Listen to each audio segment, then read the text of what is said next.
Have you ever wondered why a patient with rheumatoid arthritis wakes up with stiff joints that ease as the day goes on?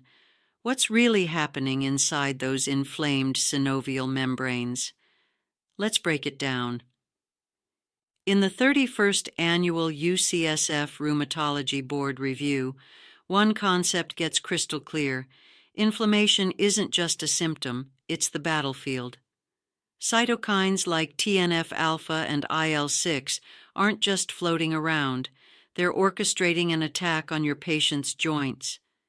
That morning stiffness?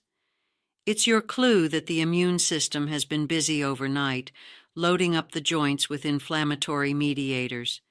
And here's the kicker: this review doesn't just rehash textbook facts, it connects the dots. Why do we combine methotrexate with biologics? Because hitting one cytokine isn't enough. The UCSF course lays out the pharmacokinetics, treatment algorithms, and case-based reasoning in a way that sticks.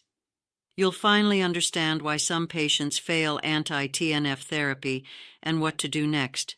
Hint: it's not always switching drugs.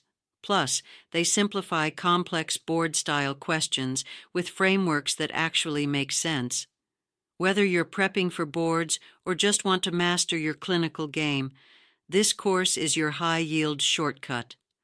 Want the full PDF guide and all the MP4 lectures? Hit the link in the description and grab the complete package now. Don't forget to like, share, and subscribe for more clinical insights like this.